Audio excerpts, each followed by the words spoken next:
आदिम तीर्थंकर प्रभु आदिनाथ मुनिनाथ, आदि व्याधि अजमज मिटे तुम पद में मम मान। चरण शरण है आपके तारण तरण जियाज, भवदधि तट तट ले चलो करुणा कर जिन राज। बोलिए आदिम तीर्थंकर आदिनाथ भगवान की। मूल नाइट 1008 श्री सुमतिनाथ भगवान की। चिंतामणि पारसनाथ भगवान की। आचार्य गुरुवर विद्या सागर जी महामुनि राज की। परम पूज्य मुनि श्री 108 दुर्लभ सागर जी महाराज की।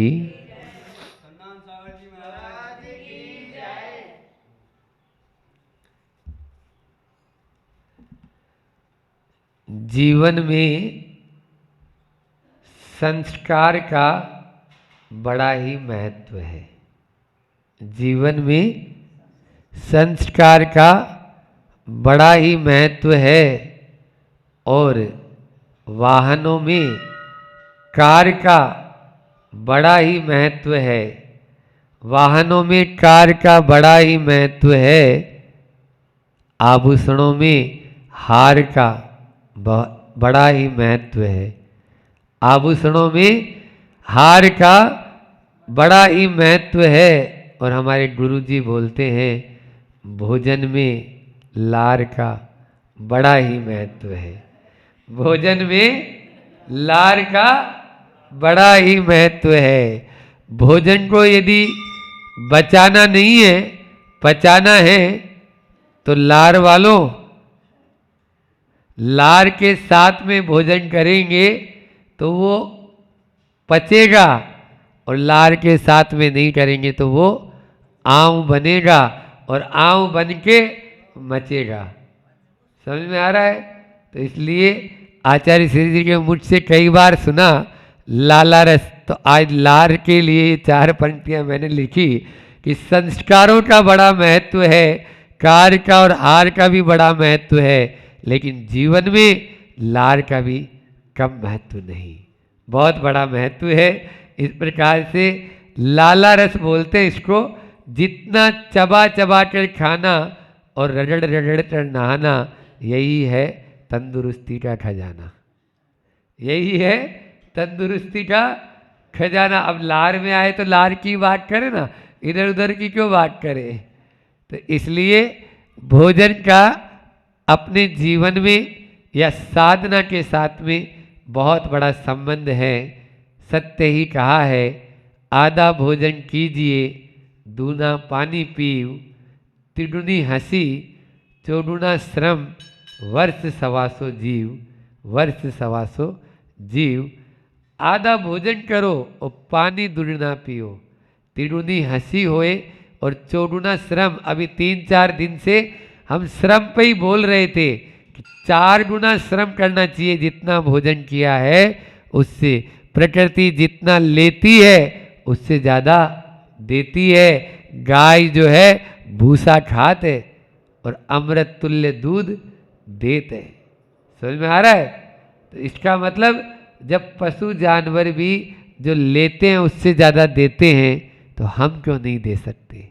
हम भी दे सकते हैं, लेकिन बशर्ते हमारे अंदर में वैसी सोच हो, हमारे अंदर में वैसी भावना हो। पत्थर मारने वाले को भी आम का पेड़ पत्थर नहीं मारता, आम देता है मीठा मीठा। इसलिए हमें मीठा आम खाना है और मीठा आम ही खिलाना है। आज उसी भोजन से संबंधित आज अपन चर्चा कर रहे हैं। चोखा होता है ना, चोखा, आप लोग तो चोखा लगाते हैं। तो चोखा का मतलब ही है 4 क जहाँ हो वो चोखा। 4 क का जहाँ ध्यान रखा जाए चौका, है ना। वो 4 क कौन कौन से हैं? तो पहला है क्या, दूसरा है कहाँ, तीसरा है कब, और चौथा है कैसे। क्या, कहाँ, कब, कैसे, द्रव्य, क्षेत्र, काल और भाव। द्रव्य क्या, क्षेत्र कहाँ, काल कब, और भाव कैसे। हाँ, कैसे खाएं, कैसे दें, कैसे अच्छे से अच्छा भोजन बनाया है, लेकिन एक अच्छे से बढ़िया पिस्ता बादाम काजू डला हुआ, जैसे भी आप लोग द्रव्य सामग्री से पूजा कर रहे थे, काजू बादाम इलायची से, ऐसी ही सामग्री डालकर दूध पिलाया, लेकिन लास्ट में अंत में इतना ही बोल दिया, तूने क्या, तुम्हारे बाप दादा ने नहीं पिया होगा ऐसा। अब बोलो, हो गया सब गुड़ गोबर, होता है कि नहीं होता है। तो कैसे भी जरूरी है, तो अपन एक एक में चर्चा करते हैं कि सबसे पहला है क्या। द्रव्य जो है ना, उसका मतलब है क्या, हम क्या खाएं।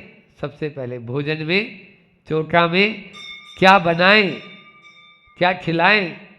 आप लोग क्या के ऊपर विचार करती नहीं करती है।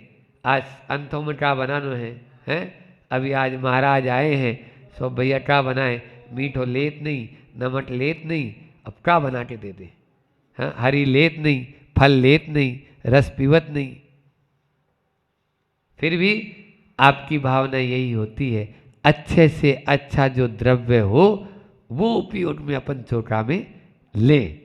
ये श्रावक की भावना होती है कि नहीं, कोई कमी नहीं रह जाए अपने पास में से, ऐसा भावना वह रहता है। लेकिन आज मैं कहना चाहूँगा आप सब लोगों को कि ये बात तो ध्यान रख लिया कि हमें क्या बनाना है, लेकिन ये नहीं सोच पाते हमें क्या खाना है।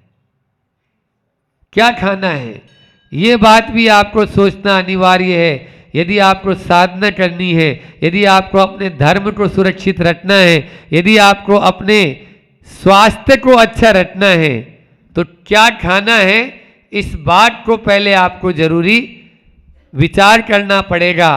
कुछ भी ये लेटर बॉक्स का डब्बा नहीं है जो अंतर्देशी भी डाल दिया, लिफाफा भी डाल दिया, पोस्ट कार्ड भी डाल दिया और रजिस्ट्री भी बना दी, ऐसा नहीं है। इसमें तो सोच समझ के आपको डालना होगा।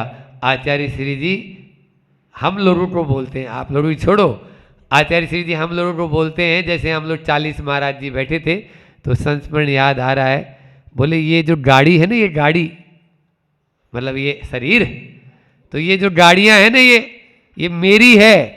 हमने बोला जी आचार्य श्री जी आपकी है।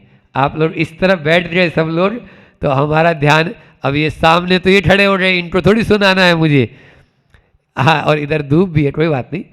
तो मैं बोलना चाह रहा था, आचार्य श्री जी बोलते हैं ये सब गाड़ियां हैं ना, ये गाड़ियां मेरी है।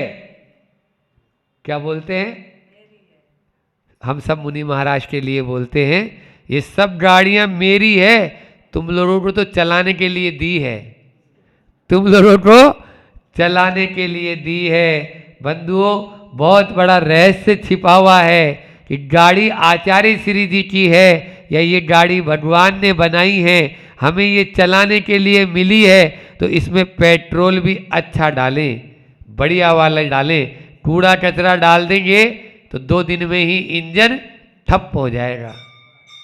इंजन को सही चलाना है तो इसमें पेट्रोल भी तो अच्छा डालो, ऐसे नहीं अब वो पाउच लटके रहते हैं। हमने अभी इधर आपके गांव में भी आ रहे थे, सो दुकानों के ऊपर 10 रुपए में 5 रुपए में लिखा भी रहता है उनके ऊपर, हाँ, कुरकुरे। हाँ, एक गाड़ी भर के जा रही थी, सुबह सुबह ही मैं देखा, यहीं से अभी पूरी की पूरी एक गाड़ी सेल्समैनी में जा रही होगी, तो कुरकुरे, चाउमीन, पिज्ज़ा, बर्गर, नमकीन, fast food, junk food, battery item, अब सवेरे से लेके शाम तक जा कचरा खात, कचड़ो ही है वो, और क्या है। अरे उससे अच्छा एक रसगुल्ला खा लो, उससे अच्छा एक गुलाब जामुन खा लो, उससे अच्छा एक दही की लस्सी का गिलास पी लो, सो ताकत आए। उतना भी नहीं है पैसा, चलो तो हम तो बोल रहे हैं चने सेको, अभी तो चने खूब है अपने खेतों में, चने सेको हो रहा और सत्तू बनाओ और अच्छो गुड़ मिलाओ और पियो, घोड़ा जैसी ताकत आ जाए। अब जो कचड़ा खाए तो कचड़ा जैसी ताकत आए। थोड़ो सो काम करे नहीं, 4 सीढ़ी चढ़ जाए सो श्वास फूलने लग गई महाराज, गोड़ा में दर्द होने लग गो महाराज, बैठ गए तो उठा नहीं जा रहा और उठ गए तो बैठा नहीं जा रहा। किस कारण से बोलो, किस कारण से? ये सब कचरा देखो। हम तो सीधी सीधी बोलेंगे और शुद्ध मांसाहार है। क्या बोला? हाँ, अशुद्ध नहीं, सुन रही है बहन पीछे, शुद्ध मांसाहार है। ये लोग भी जो जैनेतर लोग हैं वो भी सुन लो, हम तो सबके लाने बोल रहे हैं, हिंदू हैं लेकिन अपन ये अगर ये जिसमें आपके जीववध हुआ है, जीव हिंसा हुई है, क्या वो साकार है? कौन ने बनाओ, कब बनाओ, कैसे बनाओ, कछु नहीं मालूम, और उसी की बात कर रहे हैं हम आपके सामने। तो पहला क्या था? क्या खाएं, ये सबसे महत्वपूर्ण है। जैसा खावे अन्न और वैसा होवे मन, और जैसा पीवे पानी और वैसे बोले वाणी। सीधा सीधा है, आचार्य हमारे कह के गए हैं। इसलिए हमें क्या खाना है, कितना खाना है, ये सब इसमें आता है। अपन होता क्या है, ऐसा हुआ एक बार पिता और पुत्र दोनों पंगत में गए। अब पहले ऐसे तो था नहीं कि रोज रोज मालपुआ बनते, रोज रोज कढ़ाई चढ़ते, कोई बार त्योहार पे कढ़ाई चढ़ती, आप लोग तो सब जानती हैं, पुरानी महिला बैठी है। अब हुआ ये कि वो पंगत में गए दोनों, और जैसे ही वहाँ पर लड्डू बने थे सो लड्डू खाना शुरू दोनों। अब बीच में क्या हुआ, बेटे ने एक गिलास पानी पी लिया, सो बाप ने एक उठा के धर दी। बोले पानी पीने के लिए आए क्या इधर, यहाँ लड्डू खाने आया पानी पीने आया? पानी तो अपने घर में ही बहुत रखो है। अब धर तो दी, बोला कुछ नहीं, वो लड्डू खाए, दोनों चलते बने। जब रास्ते में जा रहे थे तो रास्ते में बेटा ने बोला कि पिताजी आपने मुझे मारा क्यों था? तो बोले लड्डू खाने आए थे, जो अपन वहाँ पे यानी पानी पीने आए थे। बोले नहीं, वो लड्डू तो हमने खूब खा लिए थे, लेकिन पानी पी के उनको सेटिंग की तो फिर 2 4 5 लड्डू और खा लिए, तो फिर एक धर दी पिताजी ने। बोले जा बात पहले क्यों नहीं बताई, मैं भी तो ऐसे ही कर सकता था वहाँ पे। ये होते हैं भोजन भट्ट। क्या होते हैं? भोजन भट्ट। भोजन भट्टों की ऐसी स्थिति होती है, वो आधा भोजन नहीं करते, पूरे गले तक, और बाद में उनका पेट खराब होता है। क्या खाएं या कितना खाएं, ये महत्वपूर्ण है। फिर दूसरा है क्षेत्र, कहाँ खाएं, कहाँ खाएं। आज की स्थिति ये है कि घर का भोजन तो जैसे अभी माँ बोल रही थी कि माँ महाराज जी घर का भोजन तो अच्छा लगता नहीं है, बाजार का अच्छा लगे तो उसको एक बार जीभ पे चटपटा स्वाद लग जाए, अब उसको फिर वो रास नहीं आते। जबकि असली भोजन तो वही है। तो कहाँ खाएं? सबसे पहले घर पे खाएं। शुद्धि अशुद्धि का विवेक रखें, अशुद्धि में मत खाओ, शुद्धि में खाओ। पहले नीचे बैठ के खाते थे और अब डाइनिंग टेबल आ रही ना ऊंची वाली, अब टेबल पे बैठ के खाते हैं। यदि टेबल पे बैठ के खाओगे तो घुटनों में दर्द तो होएगा ही। बोलो, घुटनों में दर्द होएगा ही नहीं होगा? पहले नीचे जमीन पे बैठ के खाते थे और नमोकार मंत्र बोल के और फिर भोजन करते थे, उसका बहुत बड़ा प्रभाव होता था। लेकिन अब स्थिति ऐसी हो गई है कि बस कब खा रहे हैं कोई पता ही नहीं है, जूते पहने हुए हैं, शुद्धि अशुद्धि का कोई विवेक ही नहीं है। वो उठाई बोतल खोली, गड़ गड़ गड़ गड़ पानी पी गए।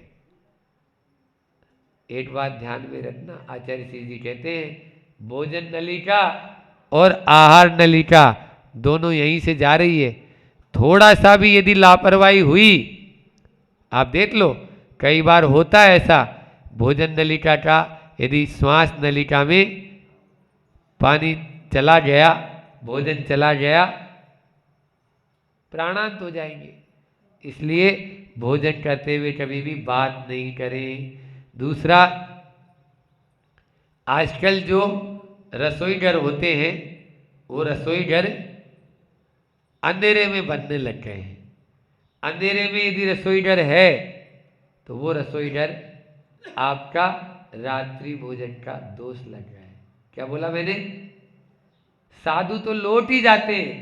यदि मान लीजिए आपने लाइट बना के भोजन किया है तो इसलिए दिन में भोजन करें और दिन में ही बनाएं। आलोकित पान भोजन उसी को बोलते हैं जो सूर्योदय के, सूर्य की किरणें जहां पर पहुंचती है उस जगह भोजन बने। जो बड़ी बड़ी मल्टियां होती है, बिल्डिंग होते हैं, उनमें अंधेरा आ जाता है। उस अंधेरे से उसमें जीवों की उत्पत्ति होती है और जीवों की उत्पत्ति से रात्रि भोजन का दोष आपको लगेगा। इसलिए रात्रि भोजन के दोष से बचना है तो आपको आलोकित पानी भोजन कब करें? काल सूर्योदय के बाद करें और सूर्यास्त से पहले करें। रात में भोजन करना हमारे स्वास्थ्य के लिए भी हानिकारक है और धर्म के लिए भी हानिकारक है। इसलिए रात में भोजन कभी नहीं करें। अरे अपने जैन पुराणों में ही नहीं, जैनेतर पुराणों में भी ये बात बताई गई है कि रात में भोजन करना मतलब सीधे सीधे मांसाहार का सेवन करना। क्योंकि रात्रि में जीवों की उत्पत्ति बहुत ज़्यादा हो जाती है। उन जीवों की उत्पत्ति हो जाने से रात में भोजन नहीं करना चाहिए। देखो किसी के धर्म पर व्यंग्य करने का क्या नतीजा होता है। एक बार ऐसा हुआ, जयपुर की ये घटना है, सत्य घटना है। वहाँ के एक वैद्य हैं, अशोक जी वैद्य जी।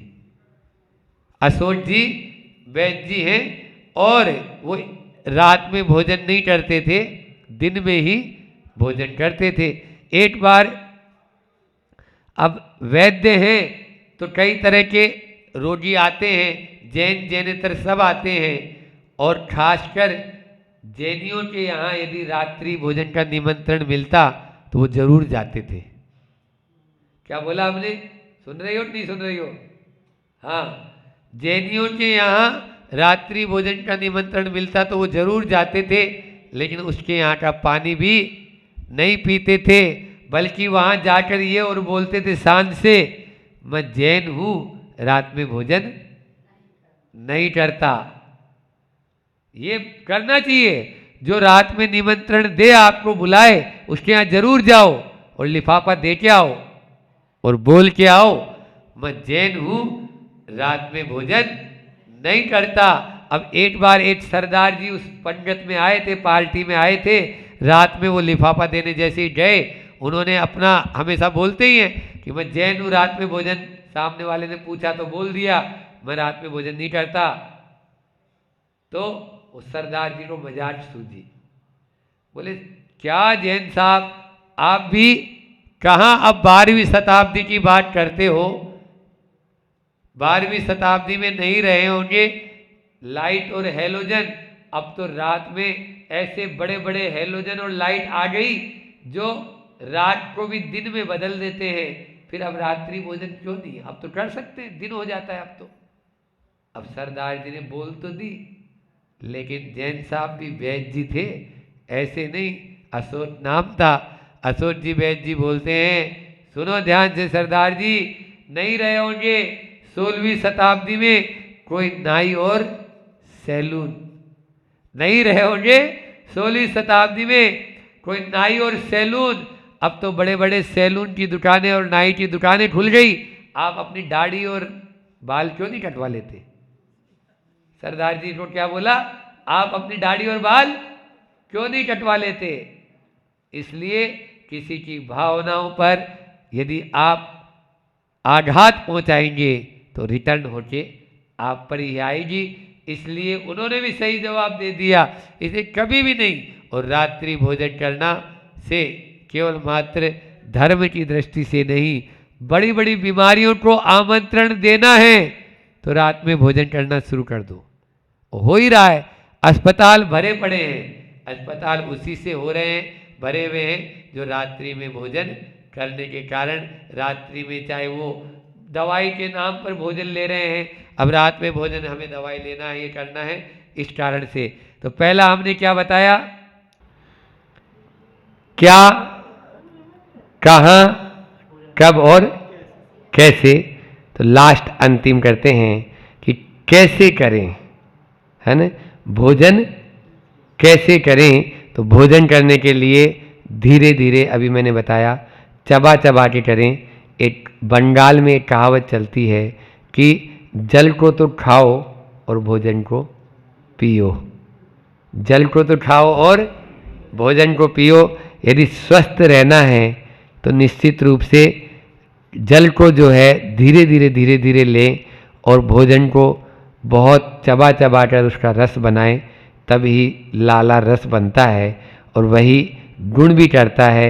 ये महत्वपूर्ण नहीं आपने कितना खाया, ये महत्वपूर्ण है आपने कितना पचाया। ये महत्वपूर्ण है आपने कितना पचाया, ये महत्वपूर्ण नहीं आपने कितना पढ़ा, ये महत्वपूर्ण है उसमें से आपने ग्रहण क्या किया। ये महत्वपूर्ण नहीं कि आपने कितना सुना, भले ही अपन घंटों यानी चर्चा कर लेंगे, लेकिन ये महत्वपूर्ण है कि उस सुना है उसमें से कितना गुना, कितना गुना। भले ही एक शब्द भी अंगुलीमाल को वाल्मीकि बना सकता है, एक शब्द, और वो भी सामान्य साधु का भी। इसलिए ऐसा मत समझो कि बहुत सारा सुनेंगे, बहुत सारा पढ़ेंगे, बहुत सारा खाएंगे तो काम होगा, थोड़े में भी अपना कार्य हो सकता है। टीवी देखते हुए कभी भी भोजन न करें। टीवी देखते हुए करते हैं, उसके माध्यम से निश्चित रूप से जो है यह है हमारे स्वास्थ्य के लिए भी हानिकारक है। क्यों? क्योंकि आपको ये मालूम ही नहीं है उसमें क्या लाला रस बनेगा, क्या लार बनेगी। अब वो कहाँ ध्यान है, कैसा बनाया है, पत्नी ने कितने भावों से भरकर, माँ ने कितने प्रेम से आपको परोसा है, कोई पता नहीं। लेकिन बच्चा मोबाइल और टीवी में ऐसा मशगूल हो जाता है कि उसको यही मालूम नहीं है कि मैं क्या खा रहा हूँ। आप लोग इतना शोधन करके देते हो, एक एक चीज़ शोधन करके बनाते हो और देते हो फिर, और उसके बाद में भी जैसे ही हम शोधन करते हैं तो आप ही को बता देते हैं कि देखो ये क्या है। बोलो, जब ऐसी स्थिति है तो जो टीवी देख के खा रहे हैं, आँख मूंद के खा रहे हैं, उनकी क्या दशा होगी। वो तो कुछ भी खा जाएंगे, मक्खी मच्छर जो आएगा, बाल वाल की तो छोड़ो। तो ये सब चीज़ें अपने स्वास्थ्य के लिए, अपने धर्म के लिए भी हानिकारक है। इसलिए बच्चों को माँ सिखा रही है, छोटे से 5-6 महीने 4 महीने से बच्चों को मोबाइल पे खाना सिखाती है। हाँ, ये क्या हो गया है, वो ऐसे भोजन करता नहीं है, ऐसे भोजन करता नहीं तो उसको मोबाइल दे दिया। सही बोल रहे हैं बाबूजी कि मोबाइल दे दिया, वो भी जिद करता है कि मैं मोबाइल लेऊंगा तो भोजन करूंगा। शिक्षा पद्धति भी ऐसी ही हो गई। शिक्षा के माध्यम से, शिक्षा में भी जो है अब वो बता रहे हैं कि सब मोबाइल से ही होना है, लेकिन फिर भी जिस समय भोजन कर रहे हैं कम से कम उतने समय तो वो न देखे, आगे पीछे कर लें। दूसरा कि ऋतु अनुसार भोजन करें, जैसे आम जिस समय आता है उसी समय खाएं। सर्दी में आम खाएंगे तो बीमार पड़ जाएंगे, है ना। इसी प्रकार से और भी तरबूज है, खरबूजा, ये सब 12 महीने आने लगे। क्या 12 महीने आते हैं, पेड़ पे लगते हैं? नहीं लगते। फिर और तो नहीं, उसमें आता है आपके यहाँ बुंदेलखंड में एक कहावत है कि कार्तिक करेला, है न, कुआर करेला, कार्तिक दही, और कुआर करेला, कार्तिक दही, और मरे नहीं तो पड़े सही, मरे नहीं तो पड़े सही, पड़े सही। वो ऐसा सुना है, इधर की कहावत है ये। तो ये स्थिति होती है। आप यदि मान लीजिए जिस महीने में, जैसे अभी बेल आता है तो अभी तो ठीक है, अब यदि मान लीजिए आषाढ़ में बेल खाए तो क्या होए। आषाढ़ में यदि बेल खाएंगे तो वो निश्चित रूप से बीमार करेगा, और अभी ये जो है आपका चैत वैसाख का महीना, ये आपके लिए जेठ वैसाख का महीना ये बेल खाने का महीना है।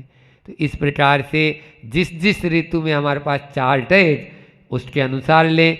इसी प्रकार से आपके एक स्वास्थ्य सूत्र का भी हमने बनाया था, स्वास्थ्य सूत्र के लिखे थे बहुत सारे। आचार्य श्री जी जो पॉइंट बताते हैं उनके पास में रहे तो वो हमने अलग से वो बिंदु लिखे हैं।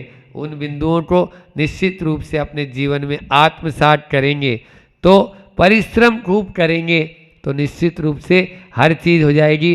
दूसरा यदनिष्टम तद्वृत्ति है ना, जो अनिष्ट है उसका पहले त्याग कर दो। डायबिटीज हो रखी है और बिना बर्फी बिना पेड़ा के काम ही नहीं चलत, मरेगा नहीं। आचार्य समंत भद्र स्वामी ने कहा जो तुम्हारे लिए अनिष्ट है उसको छोड़ दो तभी आप स्वस्थ रह पाएंगे। यदि मान लीजिए अपने हार्ट की बीमारी है और तला तला दिन भर तले भुने ही चाहिए तो और बीमार हो जाएंगे, वो भी अपन को नहीं करना है। इसलिए यदनिष्टम तद्व्रते आचार्य श्री जी का हाइकू की अति मात्रा में पथ्य भी कुपथ्य हो। क्या बोला?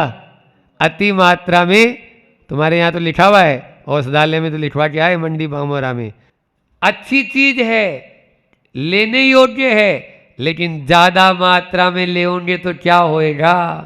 बोलो, ज्यादा मात्रा में लेंगे तो बीमार ही पड़ेंगे।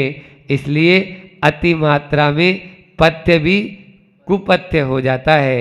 आप मात्रा मासी हो, जैसे माएँ होती है वो माँ क्या करती है, किसको कितनी मात्रा देना है ये ध्यान रखती है। दादाजी हैं यदि 80 साल के, उनको उतनी मात्रा में भोजन कराएगी, और छोटा बच्चा 5 साल का है तो उनको उतनी मात्रा में, और जवान बेटा यदि 30 साल का है और खूब काम करने वाला है तो उसको उसी हिसाब से परोसेंगे। ये परोसने की कला माँ के अंदर आती है। अनुपात का ध्यान रखो, अनुपात के अभाव में अच्छी चीज भी आपकी बुरी हो जाती है। और एक चीज और याद रख लेना, संयोजन का ध्यान रखें, क्रम का ध्यान रखें, किस चीज के बाद में कौन सी चीज नहीं लेनी है। खट्टी मीठी, क्या बोला? खट्टी मीठी और तली चीजों के ऊपर कभी पानी मत पीना, लिख लो। खट्टी मीठी और तली चीजों के ऊपर कभी भी पानी मत पीना। पानी पियोगे तो निश्चित रूप से या तो खांसी होगी या फिर आपको बुखार वगैरह या कुछ भी आपकी जठराग्नि बंद हो जाएगी। आपने मीठी चीज़ खाई और उस पर पानी पी लिया, बस समझ लो आंतों में स्वेलिंग आए बिना नहीं रहेगी, स्वेलिंग आएगी। ये चीज़ें अपन को याद रहना चाहिए। कोई चीज़ के साथ में ओ एक खींच बनता है आपके इधर, अब खींच है और उसके साथ में दूध ले रहे हैं, ये दोनों विपरीत हैं, विपरीत हैं। अंदर जाके एक मुनि महाराज जी ने ले लिया था, पेट इतना मोटा हो गया, हमारे जैसे थे वो, ऐसा मोटा हो गया और फटने वाला है अब बस, ऐसी स्थिति हो जाती है। इसलिए कौन चीज़ के साथ में कौन सी चीज़ नहीं लेनी है ये बहुत ज़रूरी है, समझदारी है। नहीं तो डिहाइड्रेशन और ये उल्टी वगैरह होती है, जी मचलाता है, ये इसी कारण से होता है कि आपने किस चीज़ के ऊपर क्या चीज़ खाई। इसलिए ये भी बहुत ज़रूरी है। एक और बता दे कि आचार्य श्री जी का एक और हाइकू दे देता हूँ। खान पान हो मर्यादित शिक्षा से खानदान हो। क्या बोला? खान पान हो मर्यादित शिक्षा से खानदान हो। यदि मर्यादित आप अपनी शिक्षा रखेंगे, आप अपने ज्ञान को अच्छा बना के रखेंगे, उसको अज्ञान नहीं बनने देंगे, अपनी बुद्धि को ठिकाने रखेंगे। नहीं तो ये जीभ है ना, ये सारा कमाल इसी का है। 2 इंची की जीभ है बस, ये इसके ऊपर रखते ही उतरी घाटी और हुई माटी, उतरी घाटी और हुई माटी। लेकिन इस 2 इंची के जीभ के चक्कर में 80-80, 90-90 साल के बूढ़े भी उसी के चक्कर में थोड़ा सा नमक कम हो जाए तो बस फिर देखो मन जो है बस सोच लेंगे बिल्कुल ये नहीं आ रहा है, ये नहीं भा रहा है। लेकिन क्या करें, अभी जो दादाजी बोल रहे थे उनकी बात पे आपको बता दें, पहले 8-8, 10-10 बच्चे होते थे, एक बच्चे पर ज़्यादा लाड नहीं होता था। अब 1 लड़का और 1 लड़की होते हैं, तो अब क्या करें, नहीं खाते तो उसके पीछे पीछे पीछे पीछे भागते हैं। पहले माँ बोलती थी खाना है तो खा ले, नहीं तो चल बाहर चल, जब तुम्हें भूख लगेगी अपना आप आ जाएगा। अब इतना कड़क दिल है ही नहीं। हाँ, अब वो ज़्यादा लाड कर रहे हैं, उसी में वो पूरा का पूरा बिगाड़ कर रहे हैं, बिगाड़ कर रहे हैं, वो पूरा का पूरा बिगाड़ हो जाता है। इसलिए ज़्यादा लाड प्यार से बचो, लाड प्यार उतना ही दो जितने में उसका हित हो जाए। अहित हो रहा है तो आप उसके हितैषी नहीं कहलाएंगे, आप उसके दुश्मन कहलाएंगे। आज जो लाड प्यार हो रहा है वो घर छुड़ाने के लिए करते हैं कि एक घर से निकल जाए। दुश्मन, दुश्मन है आप। क्यों क्यों? इसलिए लाड प्यार कर रहे, सही बोल रहे हैं कि वो पढ़ लिख के बड़ा आदमी बनेगा, विदेश चला जाएगा फिर पूछेगा नहीं। आपको यहाँ पूछेगा ही नहीं। कम पढ़े सो हल से गए और ज़्यादा पढ़े सो घर से गए, घर से गए, है ना? यही स्थिति होती है। चलिए, इसी प्रकार का होता है। आचार्य श्री जी एक बात और बता दूं, आचार्य श्री जी अभी सब लोगों के लिए बता रहे हैं कि 5 सफ़ेद जहर होते हैं। सुन रहे हो? 5 सफ़ेद जहर होते हैं। इस पर कभी हम चर्चा करेंगे, अभी केवल नाम बता रहे हैं कि पहला है चीनी। पहला क्या है? चीनी। दूसरा है शक्कर जिसको बोलते हैं। फिर दूसरा है नमक, सफ़ेद नमक। फिर तीसरा है मैदा, बिल्कुल बारीक हो गया आटा, आंतों में जाके चिपकता है। और चौथा है सफ़ेद दूध, मतलब जर्सी गाय का जो दूध होता है वो जहर की कैटेगरी में आता है। कैंसर का प्रबल कारण होता है वो जर्सी गाय, गाय नहीं है। और 5वां है सफ़ेद पॉलिश वाले चावल। आपके यहाँ गांव में जो चावल होते हैं उस पर ललाई होती है, वो ललाई वाले चावल अच्छे माने जाते हैं। जिस पे से वो छिलका उतार दिया और ऊपर पॉलिश चढ़ा दी और बढ़िया उसको आपको दे दिए बड़े सफ़ेद झट बना के, ये चावल हमारे लिए हानिकारक है। इन 5 सफ़ेद जहर का अपने जीवन में प्रवेश मत होने दो। गुड़ खाओ, हाँ गुड़ खाओ बढ़िया अच्छे से। आप क्यों सफ़ेद, या फिर जो खांड आती है देसी खांड, वो भी अपने लिए लेने योग्य है, लेकिन वो दिखने में अच्छी नहीं होती, इसलिए कोई खाता नहीं है। नमक में सेंधा नमक ले, लाल लाल सा रहता है, वो ले। और फिर आपके मैदा मत, मोटा आटा खाओ, मोटा खाओ और मोटा पहनो। यही अच्छे ऊंचा उठने की और साधना करने की एक बात होती है। और आपके देसी गाय का जो दूध होता है वो पीला होता है, इसलिए वो ले। और आपके अंत में पॉलिश वाले न लेके ललाई वाले देसी चावल अपन उपयोग में लें तो निश्चित रूप से स्वास्थ्य भी अच्छा रहेगा, सब कुछ अच्छा रहेगा। इतना ही रखते हैं। बोले अहिंसा परमो धर्म की, अरिहंतों की प्रतिमाओं का ध्यान धरो भाई, कोई भी न करे जिसे वो काम करो भाई। भोगों की चाहत में राहत किसको यहाँ मिली, भोगों की चाहत में राहत किसको यहाँ मिली। बगिया में वह कली कौन सी रहती सदा खिली, मानव जिसमें धसता जाता, क्या कहा है, मानव जिसमें धसता जाता जीवन वह खाई, कोई भी न करे जिसे वो काम करो भाई। अरहंतों की प्रतिमाओं का ध्यान धरो भाई, कोई भी न करे जिसे वो काम करो भाई। सांसों की चाबी से चलता तेरा देह खिलौना, ये खिलौना है और ये किस प्रकार से सांसों की चाबी से चल रहा है। एक श्वास रुक जाए तो सारा का सारा जीवन समाप्त। जो अभी तक चाहने वाले थे वही बोलते हैं उठा लो और आग लगा देते हैं। सांसों की चाबी से चलता तेरा देह खिलौना, बच्चों सा ये खेल सदा ही तुझको लगा सलोना। समय मिला न आत्म ध्यान का, समय मिला न आत्म ध्यान का, अब मृत्यु आई। कोई भी न करे जिसे वो काम करो भाई। अरहंतों की प्रतिमाओं का ध्यान धरो भाई। कोई भी न करे जिसे वो काम करो भाई।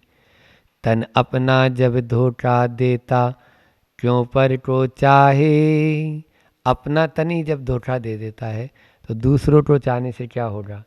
कि तन अपना जब धोखा देता क्यों पर को चाहे। पंछी मर जाता पिंजड़े में उड़ना न चाहे। अपने को पहचान यहाँ, बहुत ही सुंदर बात कही है कि अपने को पहचान यहाँ और सब से मांग विदाई। कोई भी न करे जिसे वो काम करो भाई। अरहंतों की प्रतिमाओं का ध्यान धरो भाई। कोई भी न करे जिसे वो काम करो भाई। यहाँ पर खूब प्रतिमाएं विराजमान हैं और उसी प्रतिमाओं को देखकर ऐसे भाव हुए कि यदि तू चाहे नहीं डूबना इस भवसागर में। बहुत ही अच्छी प्रणय में सागर जी ने लिखी ये पंक्तियाँ। यदि तू चाहे नहीं डूबना इस भवसागर में, अरिहंतों को नहीं भूलना घर में बाहर में। यदि तू चाहे नहीं डूबना इस भवसागर में, अरिहंतों को नहीं भूलना घर में बाहर में। इसी नाम की रटना से तू, इसी नाम की रटना से तू प्रीत लगा भाई। कोई भी न करे जिसे वो काम करो भाई। अरहंतों की प्रतिमाओं का ध्यान धरो भाई। कोई भी न करे जिसे वो काम करो भाई। कोई भी न करे जिसे वो काम करो भाई। कोई भी न करे जिसे वो काम करो भाई।